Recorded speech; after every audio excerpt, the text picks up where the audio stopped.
paz do Senhor, meus amados irmãos, sejam muito bem-vindos à nossa videoaula de hoje. Chegamos a mais um trimestre, o quarto trimestre de 2021, e hoje estaremos ministrando a lição de adolescente. Nesse trimestre ela veio com o seguinte tema: Vivendo em Sociedade. Estaremos discorrendo aqui com os amados acerca da vida em sociedade, como é importante, como a palavra de Deus nos instrui a respeito. Sabemos que Deus nos fez seres sociais, Deus não nos fez para vivermos isolados. Então estaremos aprendendo aí com base na palavra de Deus. Você já deve ter ouvido a famosa frase, se não, vai ficar conhecendo agora essa frase, que diz o seguinte: o homem não é uma ilha. O que o poeta quer dizer é que não podemos viver isolados. Deus criou o homem para viver em sociedade. No livro do Gênesis, por exemplo, a gente pode ver ali o texto que diz que Deus que viu, não era bom que o homem vivesse sozinho, ou seja, sem a companhia de outro ser semelhante a ele. Havia ali vários animais, vários seres de diversas espécies, mas o Senhor disse, não é bom que o homem esteja só. Então ele faz cair ali um pesado sono sobre Adão, tira uma das suas costelas, forma um ser semelhante a ele, que foi a mulher. O Senhor Jesus espera que nós possamos amar o nosso próximo para que nós tenhamos uma sociedade harmoniosa. Não há coisa melhor do que vivermos em harmonia. Nosso texto bíblico de hoje está baseado em João, capítulo 17, versículo 15 ao 19, que nos fala da seguinte maneira. João, capítulo 17, versículo 15. Não peço que os tire do mundo, mas que os livre do mal. Não são do mundo como eu do mundo não sou.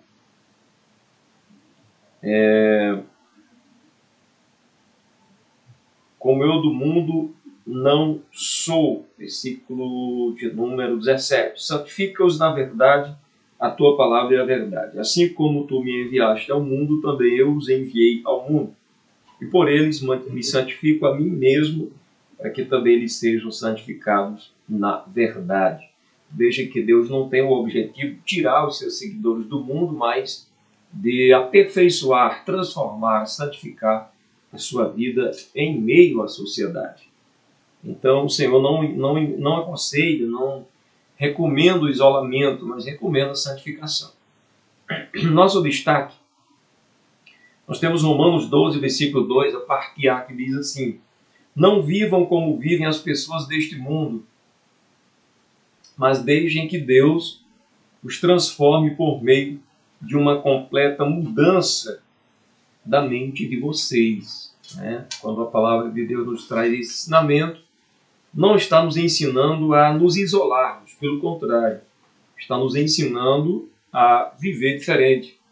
Diferente daquilo que pode ser prejudicial tanto para a pessoa em si, como também para aqueles que estão em sua volta. Mas, indo direto ao assunto, o que é uma sociedade? O vocábulo sociedade, ele vem do latim societas, que significa associação amistosa com os outros. Para facilitar a compreensão, vejamos a definição no dicionário Howard, que diz o seguinte: é o ambiente humano em que o indivíduo se encontra incorporado. O ser humano é um ser gregário, quer dizer, de agregação, que se agrega, Ele necessita da companhia do outro para a perpetuação da espécie e para a sua própria sobrevivência e desenvolvimento. A Bíblia diz que Adão, o primeiro homem, tinha a companhia de Deus e dos animais. No entanto, mesmo assim lhe faltava algo, ou melhor, alguém semelhante com quem pudesse compartilhar suas alegrias e também suas necessidades. Por isso o Criador formou outro ser igual a ele, porém de sexo diferente, que no caso aqui para lhe fazer companhia. O Senhor disse: não é bom que o homem viva sozinho. Encontramos isso em Gênesis 2:18, parte A do versículo. O primeiro grupo social e, com certeza, o mais importante grupo a que pertencemos é a família. Desde já, o nosso querido adolescente que está assistindo essa videoaula já deve conscientizar-se de uma coisa: sua família é importante. Não deixe, não aceite, não permita de que o inimigo venha conseguir colocar na sua mente de que a sua família é um peso na sua vida, que sua família é um tropeço.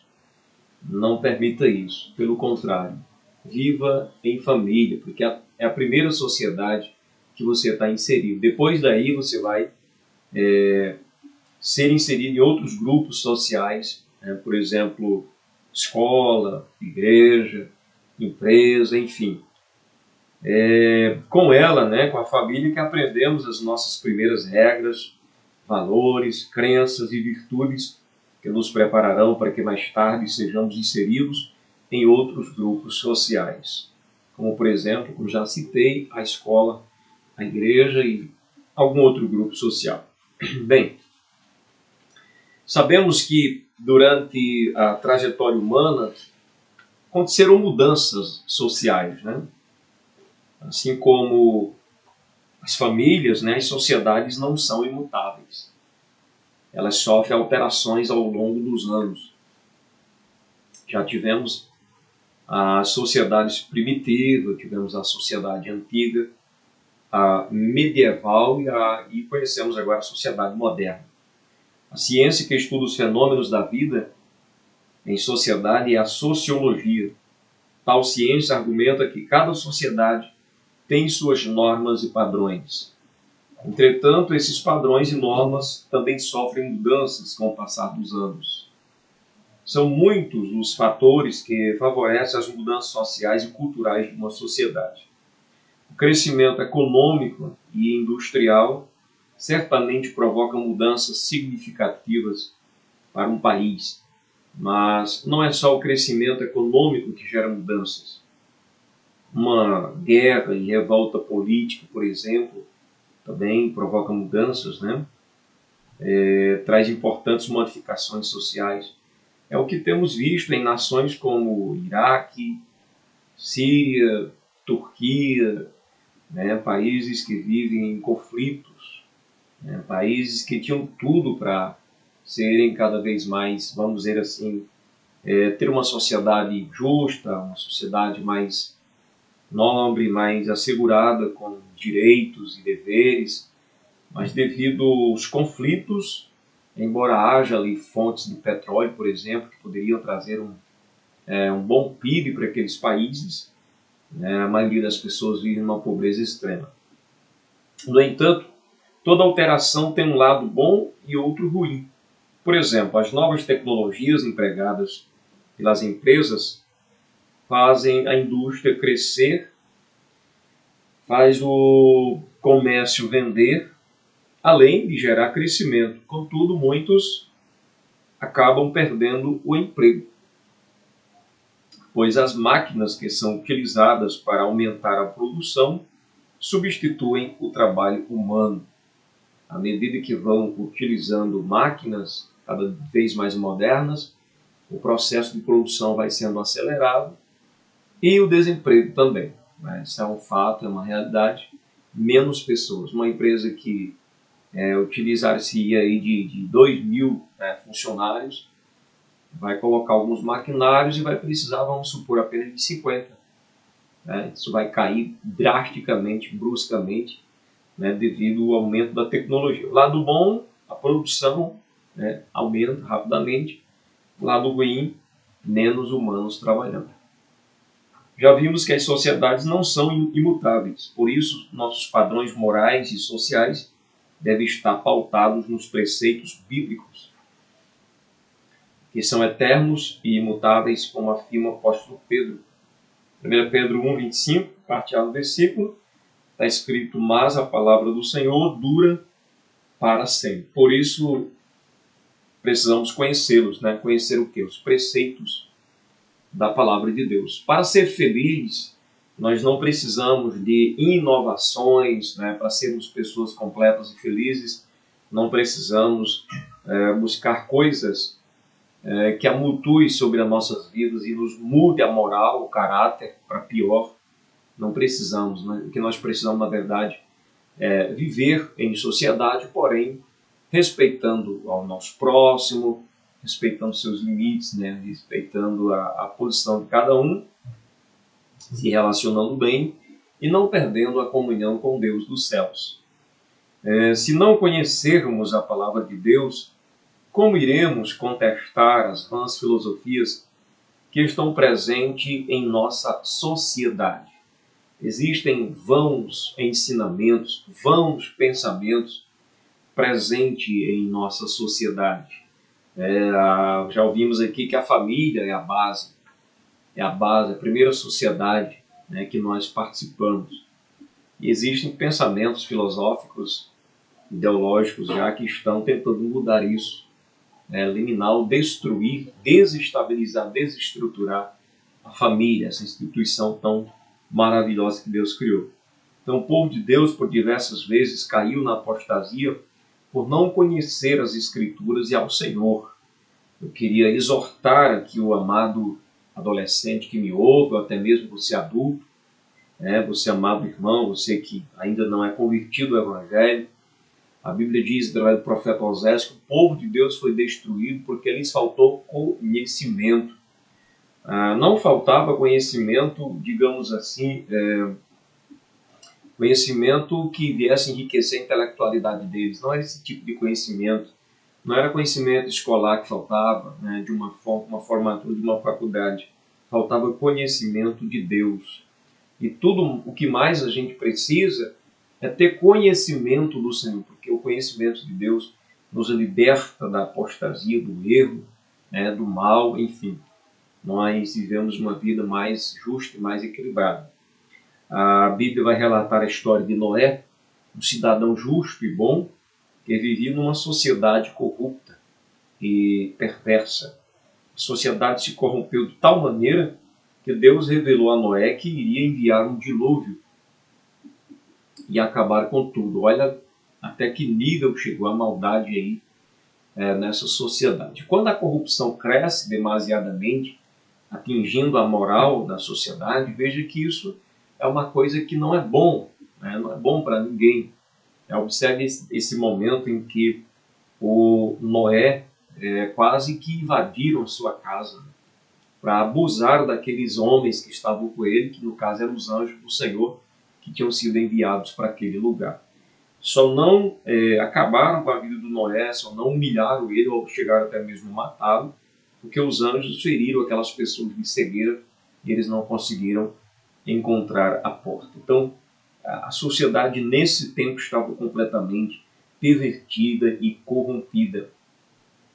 O Criador queria escrever uma nova história juntamente com aqueles que desejassem ser transformados. A Bíblia relata para a gente aqui a história de Noé, um varão justo e bom que vivia numa sociedade corrupta e perversa. E essa sociedade ela se corrompeu de tal maneira que Deus revelou a Noé que iria enviar um dilúvio e acabar com tudo. Não sobraria nenhuma carne. O Criador queria escrever uma nova história juntamente com aqueles que desejassem ser transformados. Então o Senhor pediu a Noé que construísse uma arca e que avisasse a todos acerca do dilúvio. Deus estava dando a última chance, a última oportunidade para que aquela sociedade perversa viesse se arrepender e escapar da grande destruição que estava para vir. Isso mostra a bondade de Deus, a justiça, a severidade, mas também a bondade do Senhor quando Ele se importa ainda em salvar aqueles homens pecadores. Ele certamente não queria a destruição da humanidade, por isso deu a todos uma chance de salvação através da arca. Noé obedeceu a Deus e avisou que o julgamento viria. No entanto, ninguém acreditou. Porém, o dia do juízo chegou e somente Noé e sua família foram salvos na arca. As pessoas não desejavam mudar. Achavam que estava tudo bem, mas não estava. Hoje também pregamos, anunciamos a palavra do Senhor, nosso Deus, e a transformação de vida em Jesus Cristo. Porém, muitos rejeitam e querem viver conforme as suas regras. Deus está dando à nação, à geração de hoje, uma oportunidade. Cada dia de vida que nós amanhecemos, nós contemplamos a luz do sol, o Senhor está dando mais uma chance, mais uma oportunidade para que as pessoas possam emendar as suas ações, se consertar com Deus e ter a sua salvação garantida pela palavra do Senhor. Naquele tempo, nos dias de Noé, havia a arca do livramento, e hoje existe Jesus, a porta, através do qual nós entramos e encontramos a salvação. Jesus e a sociedade do seu tempo. Jesus, o Filho de Deus, não era um eremita. Ele pertenceu a uma família e viveu numa sociedade marcada por graves problemas socioeconômicos. Muitos procuravam a Jesus para saciar a fome, quer dizer, a multiplicação dos pães, né? Tanto o primeiro momento como o segundo momento, onde ali mais de 10 mil pessoas foram alimentadas, mostra que havia muitas pessoas famintas nesse tempo. Logo, o Filho de Deus gostava de estar com as pessoas. Ele, por exemplo, foi à festa de casamento, né, onde fez ali o primeiro milagre, nas bodas de Caná, além de ter vários amigos, como Lázaro. Lázaro, aquele que morreu, mas o Senhor ressuscitou ao quarto dia, que tinha por irmã Marta e Maria. Por isso, como cristãos, não devemos nos isolar. Além do mais, também não podemos amar o mundo ou concordar com a sua, digamos assim, filosofia. Parece até uma contradição, né? Porque o texto diz assim em João, 1 João 2,15: não amem o mundo nem as coisas que há nele. Se vocês amam o mundo, não amam a Deus, o Pai. Então, como teremos amigos se não amarmos? Bem, o texto não se contradiz. Na verdade, quando a Bíblia diz não amar o mundo, não se refere às pessoas. Nós somos, inclusive, ensinados pelo próprio Jesus a amar o nosso próximo, o nosso semelhante e até mesmo o nosso inimigo. Mas o mesmo texto, quando diz não amem o mundo, não se refere às pessoas em si, mas o sistema que governa a maioria das pessoas, inclinando-as à prática da pecaminosidade contra o nosso Deus e Pai. A esse sistema, a essa maneira de viver desagradável a Deus, a isso não devemos amar. Não devemos amar o mundo e os seus prazeres. Jesus ensinava a respeito do amor do Pai para todos e não discriminava ninguém. Ele veio para os que estavam perdidos, doentes do corpo e também da alma. Veja que Jesus costumava fazer milagres constantemente, e em alguns momentos ele dizia primeiramente para a pessoa: perdoados são os teus pecados. Veio também para anunciar o reino de Deus aos menos favorecidos. No tempo de Jesus, as mulheres, os publicanos, os coxos, cegos e lunáticos eram completamente desprezados. Mas Jesus veio e valorizou estas pessoas. Ainda existem pessoas que dizem que Jesus é machista, no sentido da palavra em que as mulheres são tratadas como o solado de uma sandália. Ou há muitas pessoas que dizem que a Bíblia é um livro machista porque não valoriza as mulheres. Pelo contrário, há 2000 anos atrás, nós encontramos o próprio Filho de Deus valorizando. Quando ninguém valorizava, o próprio Filho de Deus estava lá valorizando as mulheres. Uma mulher chegou, lançou-se aos pés do Mestre. Embora fosse uma mulher pecadora, que nenhum outro homem aceitaria ela fazer isso, Jesus não a corrigiu, não a reclamou, mas pelo contrário, perdoou seus pecados. Então nós vemos o grande amor de Jesus. Jesus senta ali na beira do poço, começa a conversar com outra mulher pecadora, que foi a samaritana. Em momento algum você vê Jesus humilhando essa mulher. Pelo contrário, encheu o seu coração de gozo, encheu o seu coração de alegria, encheu o seu coração de valor. A mulher foi valorizada pelo Filho de Deus. Então a Bíblia não apresenta para nós machismo, pelo contrário, um Deus que vai quebrando o protocolo há mais de 2000 anos atrás. Então, Cristo não rejeitou, né, a ninguém, mas também não concordou com o modo de pensar da sua sociedade. Muitos ficaram bravos com Jesus, em especial os fariseus, saduceus, que eram os partidos políticos religiosos daquela época. Ainda assim, Jesus desejava agradar ao Pai, não aos homens. É o que devemos desejar também nos nossos dias, agradar a Deus e não aos homens.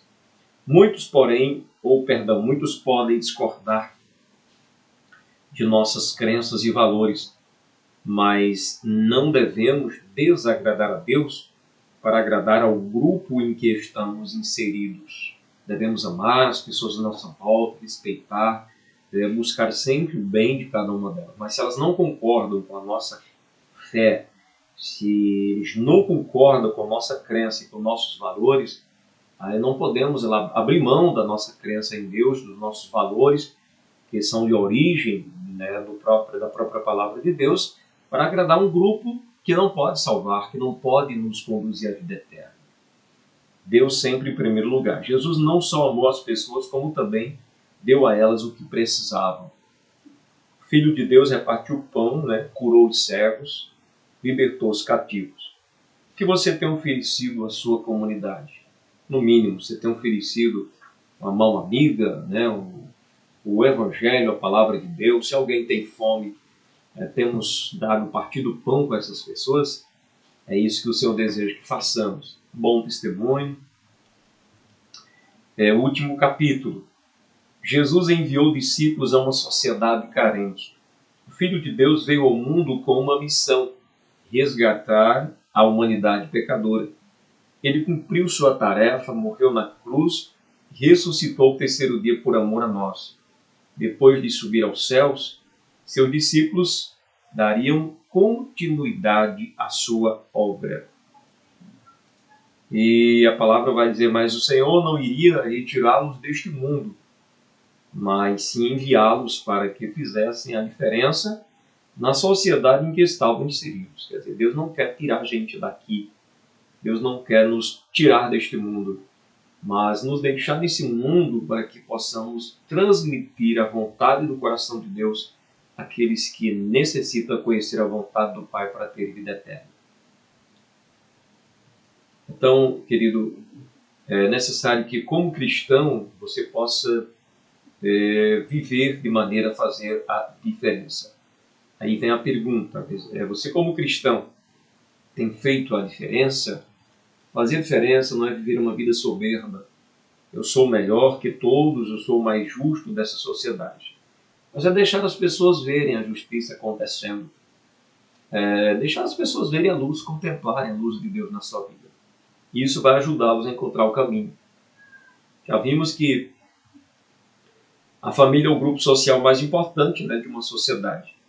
Se a família vai bem, a vida social também vai. Por isso, Jesus envia seus discípulos às famílias. O Salvador também orientou como os seus discípulos deveriam se comportar nas casas. Primeiro, a salvação de paz. Depois, eles deveriam ficar satisfeitos com o que lhes fosse oferecido, né? Nada de você chega na casa de alguém, a pessoa te recebe bem, e aquilo que ela tem, ela coloca à sua disposição. E vai lá que você não gosta daquilo. Mas agradece a Deus, participa com humildade, nada de xingamento, nada de humilhação, porque Jesus nos ensinou a respeitar o nosso próximo, conforme diz aqui, devemos estar satisfeitos, né, com o que nos for oferecido. Dessa forma, as necessidades básicas do homem seriam atendidas: paz e unidade familiar, provisão e saúde. Fomos salvos para ser sal em meio à nossa sociedade. Como servos de Deus, não podemos viver isolados. Precisamos ser agentes de transformação, fazendo a diferença e anunciando o amor de Jesus para a nossa comunidade. Então Deus te alcançou, para que você possa ser luz nesse mundo mergulhado em trevas. Que Deus abençoe a sua vida poderosamente. Próxima lição a gente vai ver família, nosso primeiro grupo social, e a importância né, a nossa primeira sociedade, que é a família. Que Deus abençoe a tua vida, em nome de Jesus de Nazaré.